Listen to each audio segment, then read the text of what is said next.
Hay momentos en la historia en los que el silencio de la madrugada se rompe no por el ruido, sino por una verdad que nadie quería escuchar. El 3 de diciembre, mientras la ciudad aún dormía, el Palacio de Buckingham emitió un comunicado tan crudo y directo que, al principio, incluso los periodistas más veteranos pensaron que era un error, o peor, una mentira. Pero no lo era. Su Majestad el Rey había tomado una decisión. No fue una sugerencia, ni un debate susurrado tras puertas cerradas. Fue un golpe sobre la mesa. El rey solicitó formalmente al Parlamento que actuara sobre los títulos y el estatus de la mujer que ha estado a su lado durante décadas, Camilla Parker Bowles. Note usted el detalle, porque en los detalles vive el diablo. El comunicado no la llamó Su Majestad ni Reina Consorte. El palacio usó su nombre de soltera, despojándola de la realeza antes incluso de que se firmaran los papeles. En cuestión de minutos, el mundo lo entendió todo. El rey Carlos había descubierto cuentas bancarias secretas que su esposa había ocultado durante años. Su respuesta fue despiadada: arrebatarle cada título y privilegio que ella había pasado 20 años intentando ganar. La mujer que finalmente había logrado la aceptación pública estaba siendo expulsada en el escándalo financiero real más dramático de la historia moderna. Lo que salió del palacio esa mañana no tenía el lenguaje diplomático habitual, suave y redondo, que suele amortiguar los golpes. No. Este anuncio llevaba el peso de una furia institucional apenas contenida por el protocolo. El comunicado explicaba que, tras una auditoría financiera exhaustiva, parte de las recientes reformas para la transparencia de la Casa Real, se habían identificado graves irregularidades. Se descubrieron múltiples cuentas no declaradas, escondidas en jurisdicciones extranjeras, llenas de dinero cuyo origen y propósito nadie podía explicar satisfactoriamente. No estamos hablando de un simple error administrativo. Los expertos legales vieron de inmediato la gravedad del asunto. Esto no era solo una traición personal de esposa a marido, era una responsabilidad criminal potencial. Los asesores del rey le advirtieron: si ella sigue siendo reina consorte, la corona misma se manchará con este dinero sucio. La reacción fue inmediata y física. Con efecto inmediato, Camilla Parker Bowles ya no reside en Clarence House. Se le pidió, sin miramientos, que vaciara sus cajones y abandonara las propiedades reales. Lo que hizo que este evento fuera extraordinario fue su velocidad. Los escándalos de dinero suelen desarrollarse lentamente, entre meses de investigación y abogados hablando en voz baja. Pero esto fue un relámpago. La rapidez sugería dos cosas: o la evidencia era tan abrumadora que no había defensa posible, o el dolor emocional del rey Carlos había superado a la tradicional precaución del palacio. La historia revelaría más tarde que fueron ambas cosas. Todo comenzó con algo que debería haber sido rutina. En septiembre de 2025, una firma de auditoría independiente comenzó a revisar los libros, buscando cumplir con los nuevos estándares de transparencia. Al principio, cuando vieron pagos a entidades extrañas, pensaron que era un descuido. Pero al tirar del hilo, encontraron una telaraña. Rastrearon el dinero hasta cuentas en Suiza, las Islas Caimán y Luxemburgo.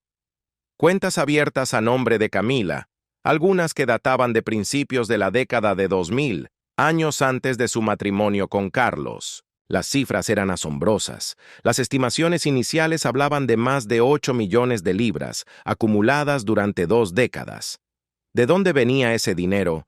Algunos parecían regalos de personas sin conexión obvia con ella, otros eran transferencias de empresas fantasma, diseñadas para ocultar quién estaba realmente detrás.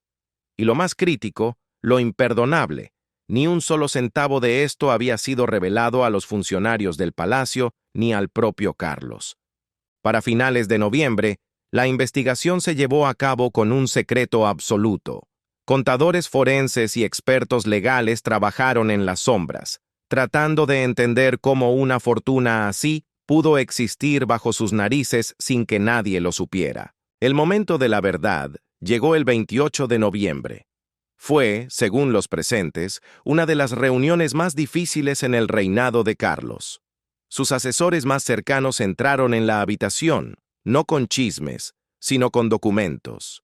Le mostraron las cuentas, las fechas y las mentiras. En ese momento, el rey comprendió que la recuperación de la confianza pública, esa meta por la que tanto habían trabajado, no podía incluirla a ella. La confianza es como un espejo. Una vez que se rompe, puedes intentar pegarlo, pero siempre verás la grieta en el reflejo. Y esa mañana de diciembre, el rey decidió dejar de intentar arreglarlo. La primera reacción del rey Carlos no fue la ira, sino la incredulidad. Es la defensa natural del ser humano. Cuando la verdad duele demasiado, la mente busca excusas. Al principio insistió en que debía haber una explicación inocente, un error administrativo, un malentendido de los contadores. Pero a medida que pasaba las páginas del informe y veía la evidencia con sus propios ojos, la realidad se volvió ineludible. No era un error, era un plan. Camila había ocultado una fortuna sustancial durante años, y el simple hecho de ocultarlo demostraba que sabía que estaba mal. La confrontación final tuvo lugar esa misma noche en Clarence House, lejos de los sirvientes y de las cámaras. Nadie sabe exactamente qué palabras se gritaron o se susurraron tras esas puertas cerradas, pero quienes vieron a Carlos salir de la habitación describieron a un hombre devastado. Decían que parecía haber envejecido 10 años en un solo día. Había entrado en esa habitación en estado de shock y salió convertido en algo más duro, más frío. El resultado fue brutal en su inmediatez. Camila recibió un plazo de 48 horas para desalojar Clarence House. Sus cuentas reales fueron congeladas al instante.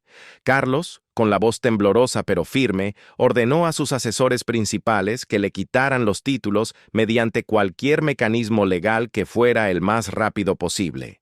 La velocidad de la respuesta de Carlos sorprendió incluso a su propio círculo de sangre. La princesa Ana, siempre la voz de la razón pragmática, aconsejó precaución. Sugirió que necesitaban más tiempo para comprender el alcance total del daño antes de tomar una acción de la que no hubiera retorno. El príncipe Guillermo, informado en el Palacio de Kensington, también instó a su padre a frenar. Le preocupaba la óptica. «Papá, si te mueves tan rápido, parecerá que estás actuando por emoción y despecho, no por justicia procesal». Pero Carlos fue inamovible. Su respuesta a su hijo y a su hermana quedará marcada en la historia de la monarquía. «Ella me engañó durante años sobre algo fundamental. No permitiré que la corona se vea implicada en una impropiedad financiera solo porque fui demasiado cauteloso para actuar con decisión». Para el 2 de diciembre, la maquinaria legal ya estaba en marcha. Los funcionarios del Parlamento habían sido informados discretamente. El Consejo Privado se reunió en una sesión de emergencia. Se preparaba un anuncio que sacudiría los cimientos del mundo y alteraría para siempre la trayectoria del reinado de Carlos. El rey, que había pasado su vida abogando por el medio ambiente y la arquitectura, sabía que ahora sería definido por este momento. El día en que expulsó a su esposa de casi 20 años por una traición de dinero y confianza. El comunicado de las 6:47 a.m. del 3 de diciembre no fue solo un papel, fue la culminación de 5 días que transformaron una tragedia personal en una acción constitucional, y en su estela, la vida de Camila, su reputación, su seguridad, su futuro, se derrumbó en cuestión de horas. Para entender cómo cayó una reina, hay que mirar atrás, meses antes de la revelación de noviembre. Esta historia comenzó con algo tan aburrido como una reforma parlamentaria y terminó exponiendo secretos guardados durante 2 décadas. El catalizador fue una ley aprobada en mayo de 2025 que exigía una mayor transparencia financiera para todos los miembros de la realeza que recibieran fondos públicos. Impulsada por la presión del pueblo y un gobierno ansioso por modernizar la monarquía, la ley ordenaba auditorías independientes. Aquí entra en escena Sarah Mitchell, una auditora de la firma Reynolds Partners. En septiembre, Comenzó su revisión exhaustiva. Empezó por el rey y luego pasó a la oficina de la reina consorte. Se esperaba que las finanzas de Camila fueran sencillas. Una asignación del ducado de Lancaster, algo de dinero heredado de su divorcio anterior y gastos domésticos estándar. Todo debería haber sido aburrido. Pero en octubre, los ojos de Sarah Mitchell se detuvieron en algo extraño. Había pagos mensuales dirigidos a lo que parecía ser una firma de gestión financiera en Luxemburgo. No eran grandes sumas, apenas unas 5,000 libras esterlinas al mes, una cantidad lo suficientemente pequeña como para pasar desapercibida, pero que no estaba clasificada correctamente en el sistema contable del palacio. Cuando Mitchell pidió los papeles para explicar estos pagos, las respuestas que recibió fueron vagas. Servicios de gestión de patrimonio, le dijeron sin dar detalles. Pero un buen auditor es como un perro de caza. Cuando huele miedo, no suelta la presa. Siguiendo el protocolo, Mitchell solicitó comunicación directa con la firma de Luxemburgo. Lo que descubrió fue alarmante. Esa entidad no gestionaba fincas ni propiedades legítimas de Camila. Era una empresa fantasma, Shell Company. Su única función era recibir dinero de varias fuentes y distribuirlo a cuentas a nombre de Camila en múltiples jurisdicciones. Y para hacer las cosas más turbias, la empresa misma era propiedad de otra entidad registrada en las Islas Vírgenes Británicas. Era un juego de muñecas rusas diseñado para ocultar la verdad. Mitchell reconoció de inmediato lo que estaba viendo: capas de oscuridad diseñadas deliberadamente. A finales de octubre, informó a sus socios principales. Reynolds Partners tuvo que dar la noticia que nadie quería dar a los funcionarios del palacio. Hemos descubierto lo que parece ser una estructura deliberada para ocultar actividad financiera. Los asesores legales del palacio, escépticos al principio, autorizaron ampliar la investigación bajo el más absoluto secreto. No sabían que al tirar de ese pequeño hilo de 5,000 libras, estaban a punto de destejer la corona. Lo que los contadores forenses desenterraron durante las 3 semanas siguientes fue mucho más extenso de lo que nadie, ni en sus peores pesadillas, había anticipado. No se trataba de unas pocas facturas perdidas, era un imperio en la sombra.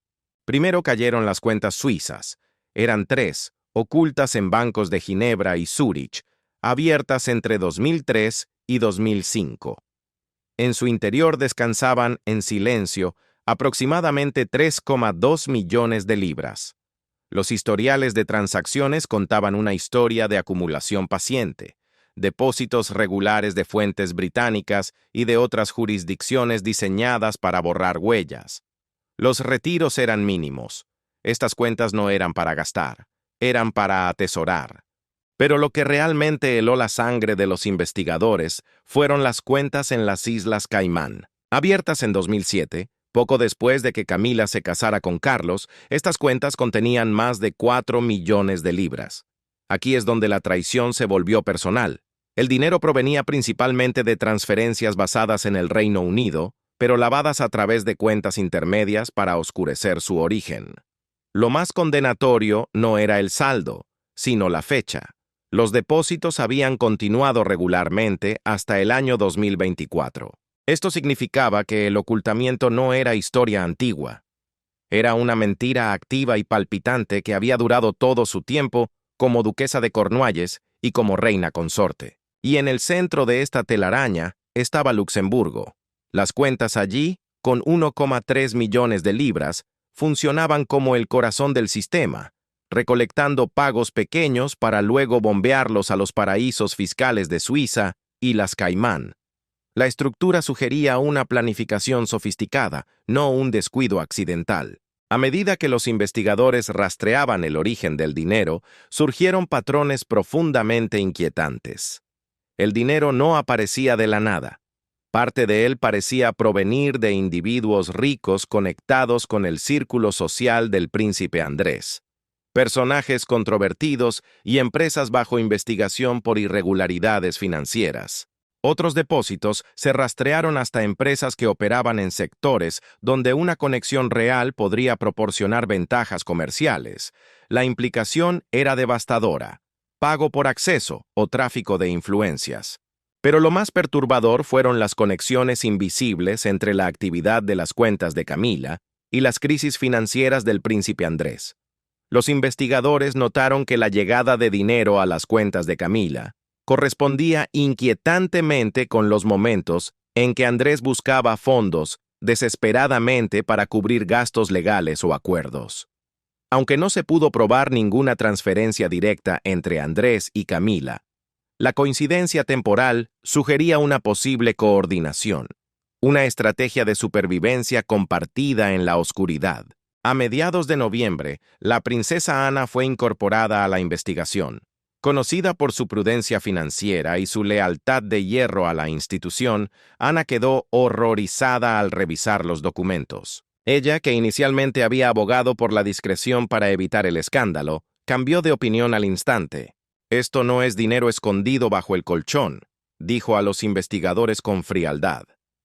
«Esta es una estructura diseñada para ocultar actividad financiera continua a la familia, a los funcionarios del palacio y a las autoridades.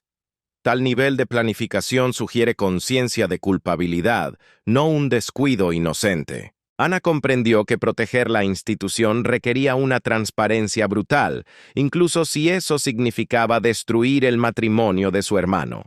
El príncipe Guillermo fue informado el 25 de noviembre, 3 días antes que su padre. Los asesores legales le mostraron la estructura de las cuentas y las líneas de tiempo. La preocupación inmediata de Guillermo no fue el dinero, sino el honor de su padre. ¿Podría Carlos haber sabido esto? ¿Era cómplice o víctima? La investigación no encontró evidencia de que Carlos lo supiera, pero Guillermo sabía que, ante el ojo público, la pregunta sería inevitable. El 28 de noviembre marcó el punto de no retorno. Los asesores principales habían preparado un informe exhaustivo para el rey, pero Carlos los detuvo a mitad de la presentación. No podía procesar los detalles técnicos. Estaba demasiado ocupado absorbiendo la magnitud de la traición humana. «¿Ella ha estado escondiéndome millones durante todo nuestro matrimonio?», preguntó. Y los testigos dicen que su voz sonaba hueca, vacía de toda fuerza real. Mientras yo la defendía públicamente, apoyando su rehabilitación, confiando en ella completamente, ella estaba ocultando una riqueza que yo ni siquiera sabía que existía. Los asesores confirmaron que, según toda la evidencia disponible, así era. Lo que siguió no fue una discusión legal, sino una demanda visceral. Carlos exigió una confrontación inmediata con Camila. Necesitaba mirarla a los ojos. Esa reunión determinaría si existía alguna explicación inocente en este universo, o si la evidencia de un engaño deliberado y sostenido era tan condenatoria como parecía. Las puertas de Clarence House estaban a punto de cerrarse, y con ellas, un capítulo de la historia británica. El enfrentamiento del 28 de noviembre no fue una discusión conyugal, fue la autopsia de un matrimonio. Tuvo lugar en el estudio privado de Carlos en Clarence House, una habitación cargada de historia, donde habían compartido confidencias y risas durante casi 5 décadas de amor prohibido y luego legítimo. Pero esa noche, las paredes de caoba no protegieron su intimidad. Se cerraron sobre ellos como una celda. Lo que ocurrió durante esas 3 horas determinaría no solo el destino de Camila, sino la dureza con la que el rey enfrentaría el resto de su reinado. Carlos había exigido privacidad absoluta. Despidió a su secretario privado, a sus ayudantes de confianza e incluso a los sirvientes. Solo 2 oficiales de protección permanecieron fuera, a una distancia prudente pero auditiva, cumpliendo un protocolo de seguridad que ni siquiera el dolor de un rey puede anular. Cuando Camila entró en el estudio a las 7:15 p.m., supo al instante que el aire había cambiado. Su primer indicio no fueron palabras, sino la geometría de la habitación. Carlos no la esperaba en los sillones informales junto a la chimenea, donde solían hablar del día. Estaba sentado detrás de su inmenso escritorio, erigiendo una barrera que era tanto física como emocional. Según contaría más tarde Carlos a su hijo Guillermo, La reunión comenzó en silencio. Sobre la madera pulida del escritorio, el rey había desplegado la evidencia como quien presenta un caso criminal. Extractos bancarios, registros de apertura de cuentas, historiales de transacciones y esquemas de estructuras corporativas. Todo estaba impreso y ordenado cronológicamente. Carlos no habló al principio. Solo hizo un gesto con la mano, señalando los papeles, invitándola a mirar su propia culpa. Ese silencio, confesaría él después, no era crueldad. Era la última esperanza agonizante de un hombre que quería desesperadamente creer que existía una explicación inocente que él no había visto. La primera reacción de Camila fue la negación. No negó que las cuentas existieran. Los papeles estaban ahí, pero negó la malicia.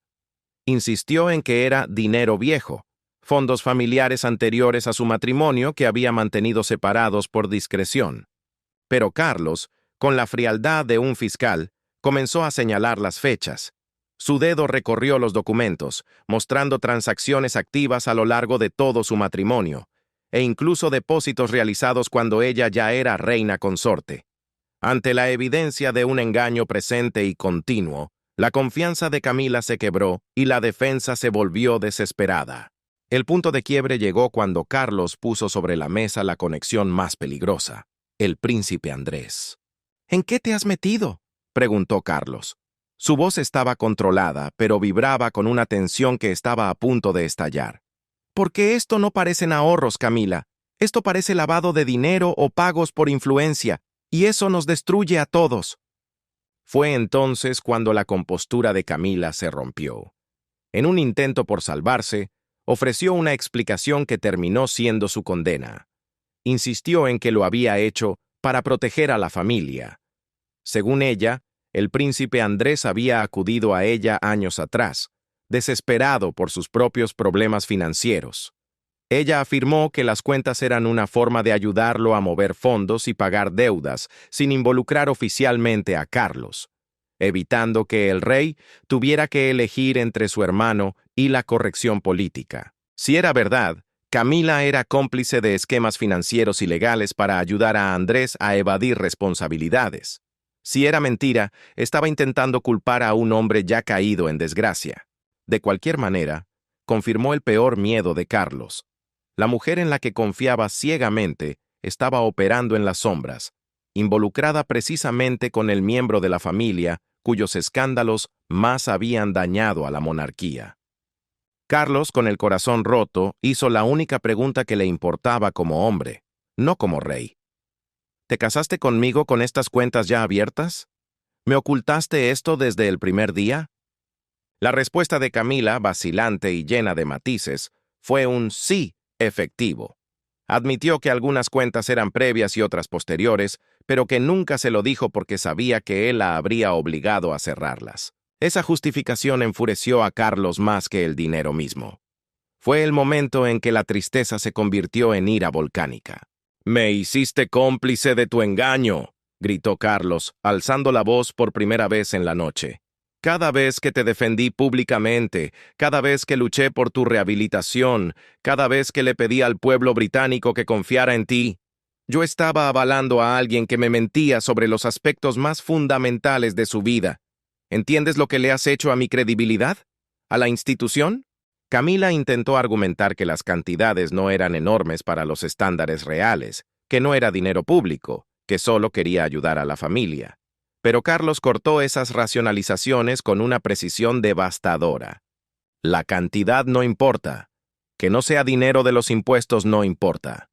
Lo que importa es que escondiste millones, recibiste dinero de fuentes sospechosas y me mentiste durante años. Esto ya no es un asunto familiar, Camila. Esto es una responsabilidad institucional. La conversación degeneró a partir de ahí.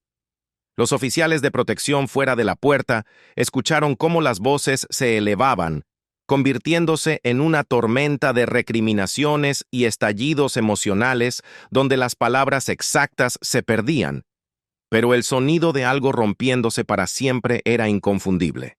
Cuando la puerta del estudio se abrió 3 horas después, la mujer que emergió ya no parecía una reina. El personal del palacio, acostumbrado a verla siempre impecable, informó más tarde de una escena desgarradora. Camila caminaba con paso inestable, como si el suelo se hubiera movido bajo sus pies. Su rostro contaba la historia de la derrota. El maquillaje estaba arruinado. El rímel corrido dibujaba líneas negras sobre sus mejillas, y sus ojos estaban perdidos. Se dirigió directamente a sus apartamentos privados sin decir una palabra a nadie. Fue una marcha fúnebre solitaria por los pasillos dorados de Clarence House. Dentro del estudio, el rey Carlos no se derrumbó. Al contrario, la traición lo había endurecido. Inmediatamente llamó a su secretario privado y a su asesor legal. Sus instrucciones fueron claras, frías y, sobre todo, no negociables. 1. Quiero un análisis legal completo de lo que se requiere para quitarle los títulos. 2. La quiero fuera de esta casa en 48 horas. 3. Quiero una declaración preparada explicando por qué esto es necesario. Cuando los asesores, temerosos de las repercusiones, sugirieron con cautela que quizás esto era demasiado rápido, que tal vez deberían investigar más antes de tomar una acción irreversible, Carlos fue un muro de piedra. Ella admitió haber ocultado cuentas sustanciales conectadas a los problemas de Andrés. Eso es suficiente, sentenció el rey. No permitiré que la corona se vea implicada en cualquier esquema financiero en el que ella estuviera involucrada. Se acabó. El príncipe Guillermo fue convocado a Clarence House a medianoche. Encontró a su padre devastado, sí, pero con una resolución que Guillermo nunca había visto antes. Sé que esto parece una reacción emocional, le dijo Carlos a su hijo en la quietud de la noche. Pero no lo es. Ella ha creado una responsabilidad institucional a través del engaño. Como rey no puedo pasar eso por alto, sin importar mis sentimientos personales. Guillermo, siempre pragmático, estuvo de acuerdo en que la acción era necesaria, pero sugirió dar más tiempo al proceso legal para que fuera limpio. Carlos se negó rotundamente. Su respuesta definió el momento. Cada día que ella sigue siendo reina consorte, sabiendo nosotros lo que sabemos, es otro día de deshonestidad institucional. Esto termina ahora. El deseo emocional de Carlos chocó de frente con la fría realidad de la ley británica. Despojar a una reina consorte de sus títulos resultó ser mucho más complejo que un divorcio civil. A diferencia de los ciudadanos privados que firman papeles y siguen adelante, los títulos reales están entrelazados con la Constitución. El equipo legal del Palacio trabajó durante toda la noche del 28 de noviembre y hasta el día siguiente, buscando en los libros de historia. Los precedentes eran escasos y polvorientos. El más cercano fue la eliminación de títulos de parientes alemanes durante la Primera Guerra Mundial en 1917, pero eso involucraba a extranjeros, no a la esposa del rey. Estaba la crisis de abdicación de 1936, pero eso fue una renuncia voluntaria, no una expulsión forzada. Lo que Carlos quería, despojar a una reina consorte en funciones debido a mala conducta financiera, no tenía precedente directo en la historia moderna. Era territorio virgen. El equipo legal determinó que se requerían 3 pasos titánicos. 1.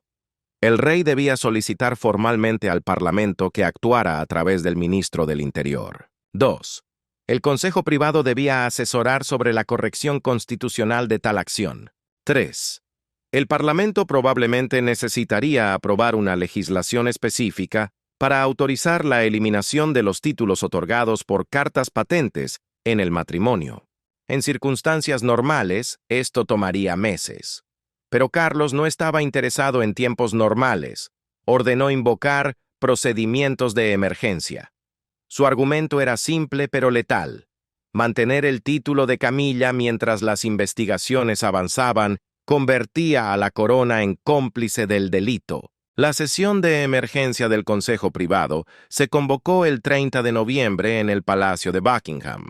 La sala estaba llena de ministros de alto rango, jueces y asesores reales, el cuerpo constitucional que asesora a la corona en asuntos de máxima importancia.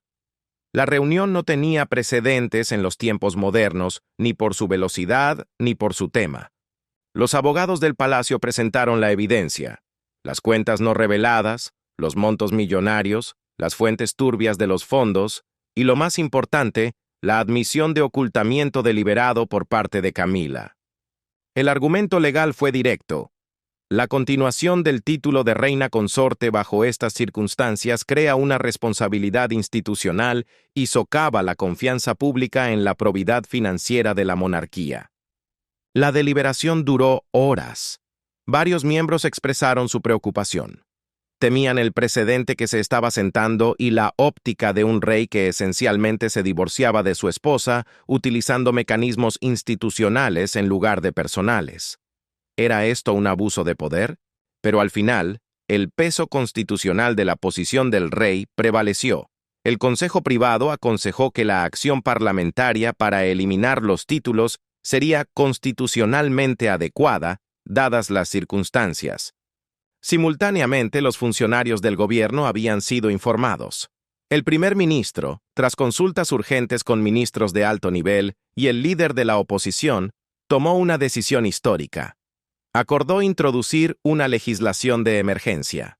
La maquinaria del Estado se había puesto en marcha para borrar a Camilla Parker Bowles de la historia real. La velocidad con la que se movió el gobierno no fue solo eficiencia burocrática. Fue miedo. La gravedad de la evidencia y el deseo desesperado de apuntalar una monarquía que se tambaleaba impulsaron una acción relámpago. El gobierno entendió que si no cortaban la rama podrida, el árbol entero podría caer. Durante la noche, mientras Londres dormía, los abogados del Estado redactaron una legislación breve pero brutal. Introducida en el Parlamento el 1 de diciembre, la ley tenía un objetivo quirúrgico: autorizar la eliminación de los títulos de reina consorte, duquesa de Cornualles y cualquier otro honor otorgado a Camilla Parker Bowles en su matrimonio. La justificación escrita en el papel era fría. Se han descubierto graves irregularidades financieras que hacen que la continuación de dichos títulos sea inapropiada y potencialmente dañina para la corona. Debido a la naturaleza de emergencia, el debate fue limitado en tiempo, pero profundo en división. Las paredes de Westminster escucharon argumentos que tocaron el alma de la ética británica. Los defensores de la responsabilidad argumentaron que esto era lo justo. Alguien que ocupa un cargo público no puede ocultar una fortuna en paraísos fiscales. Los escépticos sugirieron que el castigo era desproporcionado. ¿Se pueden abordar las irregularidades financieras sin destruir completamente la identidad y el estatus de una persona? Los constitucionalistas preocupados levantaron una bandera roja sobre el precedente peligroso. ¿Es correcto permitir que la corona utilice al Parlamento para castigar lo que, en el fondo, se sentía como una traición personal? A pesar de las dudas, la votación celebrada a última hora del 2 de diciembre pasó con una fuerte mayoría, aunque no con un apoyo abrumador. La ley recibió el asentimiento real de inmediato. Carlos firmó el documento que despojaba a su esposa de todo. Los observadores del palacio describieron ese momento como el deber constitucional más doloroso que jamás haya realizado. Con una pluma, borró 20 años de historia compartida. Junto con la acción parlamentaria, Carlos emitió una declaración personal. Fue breve, pero cada palabra pesaba como una losa. Con profunda tristeza he solicitado la acción parlamentaria con respecto a los títulos de Camilla Parker Bowles. Esta acción se toma para proteger la integridad de la corona, no como una venganza personal, sino como una preservación institucional necesaria. Pido privacidad mientras navego por esta decisión personalmente devastadora, pero institucionalmente necesaria. La respuesta de Camila no vino de sus labios, sino a través de abogados. Fue una defensa técnica. Desafió la caracterización de las cuentas como mala conducta y se reservó el derecho legal a pelear. Pero legalmente, la batalla ya había terminado antes de empezar. Una vez que el Parlamento actuó y el rey firmó, los títulos se evaporaron. Camilla Parker Bowles ya no era reina consorte, ya no era duquesa. Volvió a ser brutalmente una ciudadana privada cuyo matrimonio con el rey estaba intacto solo en el papel, mientras que en la realidad había sido destruido en todos los sentidos que importan. Las 72 horas siguientes revelaron a una nación luchando por procesar un escándalo híbrido, mitad telenovela, mitad crisis constitucional. La reacción del público abrió grietas profundas en la sociedad británica. La vieja guardia. Los ciudadanos mayores, especialmente aquellos que recordaban los años de Diana y el largo camino de redención de Camila, sintieron una simpatía complicada. Muchos pensaron que Carlos había actuado con demasiada dureza. Los foros en línea se llenaron de comentarios sugiriendo que ella estaba siendo utilizada como chivo expiatorio. Unas cuentas ocultas no justifican destruir a una mujer, decían. La generación de la transparencia. Los jóvenes enfocados en la ética y la igualdad apoyaron a Carlos con ferocidad. Para ellos, los millones ocultos eran una traición imperdonable. En un momento en que la nación enfrentaba dificultades económicas, que la reina consorte escondiera riqueza era un insulto. Su ira trascendía cualquier simpatía personal. La reacción internacional fue igualmente dividida.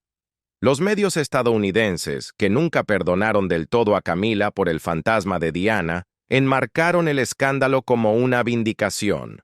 Siempre supimos que algo andaba mal. Europa lo trató como un asunto serio, pero burocrático.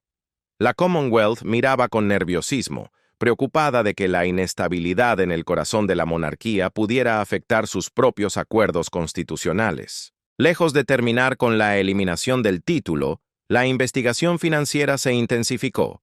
Al hacerse pública la historia, la presa se rompió y comenzó a fluir nueva información. Varios empresarios británicos dieron un paso al frente, admitiendo haber realizado pagos a entidades conectadas con las cuentas de Camila. Los describieron como contribuciones caritativas o honorarios de consultoría empresarial. Pero los investigadores sospechaban algo mucho más oscuro. Pagos de influencia disfrazados. Lo más inquietante fue el análisis del tiempo. Los registros mostraron que pagos significativos llegaban a las cuentas de Camila pocas semanas después de que ella organizara eventos a los que asistían estos individuos ricos, o tras su defensa pública de ciertas causas que beneficiaban a industrias específicas.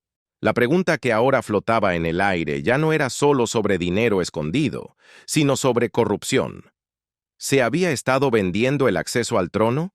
Aunque los investigadores no pudieron probar un quid pro quo directo, ese intercambio explícito de dinero por favores, el patrón era innegable. Como mínimo, existía la apariencia de que se estaba comprando acceso a la corona. Y en la realeza, la apariencia de pecado es tan mortal como el pecado mismo. En medio de la tormenta, surgieron dos voces cargadas de dolor. Tom Parker Bowles y Laura López, los hijos de Camila de su primer matrimonio.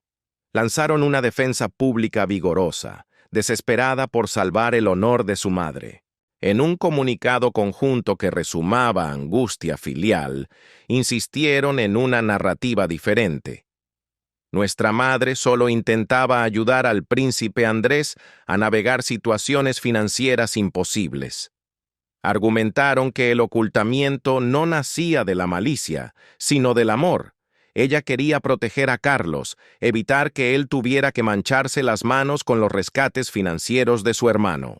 Ella nunca usó su posición para enriquecerse, clamaron. Fue una defensa sentida, nacida del corazón. Pero se estrelló contra el muro de la realidad, la inmensa cantidad de dinero y la sofisticación casi criminal de las estructuras en paraísos fiscales utilizadas para esconderlo. El amor de madre no explica cuentas en las Islas Caimán. Para el rey Carlos, el golpe trascendió el escándalo público. Fue una muerte en vida. Había pasado casi 50 años amando a Camila. Había soportado la hostilidad de una nación entera, el odio de la prensa y el fantasma de Diana, todo para estar con ella. Había luchado contra el mundo para que la aceptaran como su esposa y su reina.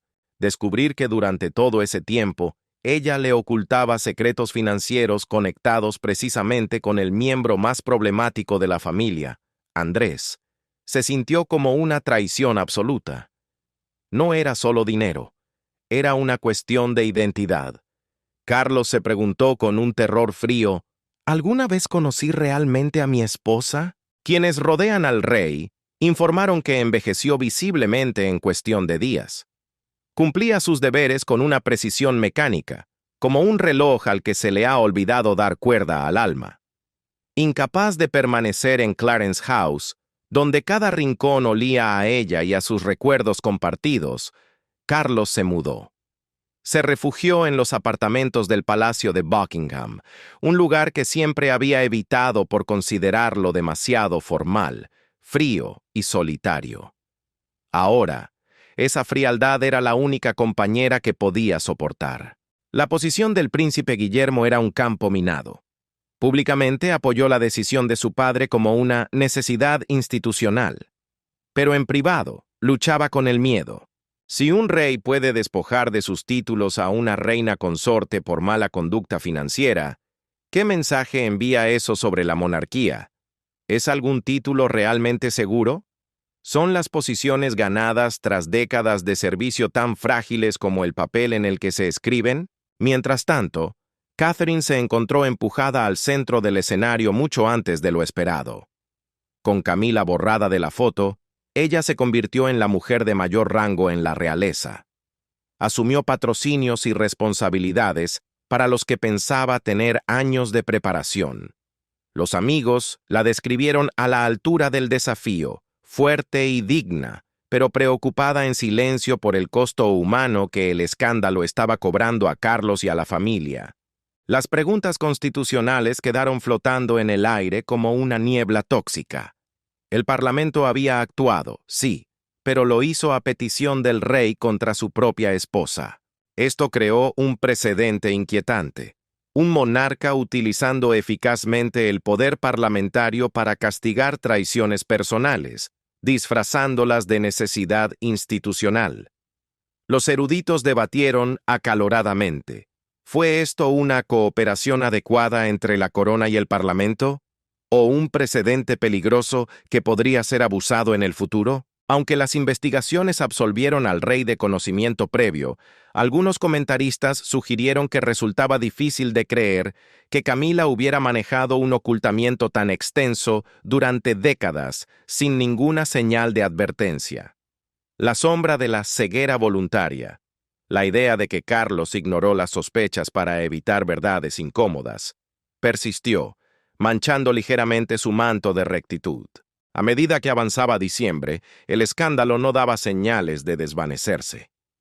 Pero lo que quedó claro fue que Carlos había tomado una decisión que definiría su reinado para siempre, de formas que nunca anticipó. Ante la encrucijada definitiva eligió la preservación institucional sobre la lealtad personal, la transparencia sobre la discreción, la rendición de cuentas sobre el perdón. Queda por ver si la historia juzgará esa elección como un acto de fuerza suprema o de crueldad innecesaria, como sabiduría de estadista o como una reacción exagerada de un hombre herido. Pero para Carlos, sentado solo en la inmensidad del Palacio de Buckingham, mientras su esposa de casi 20 años vivía en el exilio bajo una nube legal, el costo personal ya era devastadoramente evidente. Al final, esta historia reveló una verdad que trasciende el drama real y el escándalo financiero. Iluminó el peso imposible de ser a la vez marido y rey, de amar a alguien mientras se sirve a una institución que no tolera el engaño. Carlos se enfrentó a una elección que ningún ser humano debería tener que hacer: proteger a la mujer que había pasado su vida defendiendo o proteger la corona que había jurado servir. Eligió la corona, y esa elección lo perseguirá en el silencio de sus noches, sin importar si fue la correcta. Para Camila, la tragedia fue completa, pero para el rey, la soledad apenas acaba de comenzar. Para Camila, la tragedia fue total. Pasó décadas reconstruyendo su reputación ladrillo a ladrillo, soportando el desprecio del mundo hasta ganarse la aceptación pública a través de un servicio incansable y una dignidad silenciosa. Pero la historia es cruel. No importa cuáles fueran sus motivaciones para ocultar esas cuentas, ya fuera un intento equivocado de ayudar al príncipe Andrés, un instinto de proteger a Carlos de problemas familiares, o simplemente servir a sus propios intereses, el resultado fue el mismo. La revelación destruyó todo lo que había construido. Su rehabilitación, ese largo camino de 30 años desde ser la otra mujer hasta ser reina, fue borrada en solo 72 horas. Terminó donde empezó, fuera del círculo, sola. La lección más profunda de esta historia no es sobre finanzas, sino sobre la naturaleza corrosiva de los secretos en las relaciones humanas. Las cuentas ocultas no eran solo dinero, eran mentiras de omisión mantenidas durante años. Eran termitas invisibles, royendo los cimientos de la confianza que todo matrimonio requiere para mantenerse en pie. Cuando esos cimientos se agrietaron bajo el peso de la verdad, todo lo que habían construido sobre ellos, la complicidad, el compañerismo, el amor maduro, se derrumbó simultáneamente. A veces, el amor no es suficiente para superar la traición.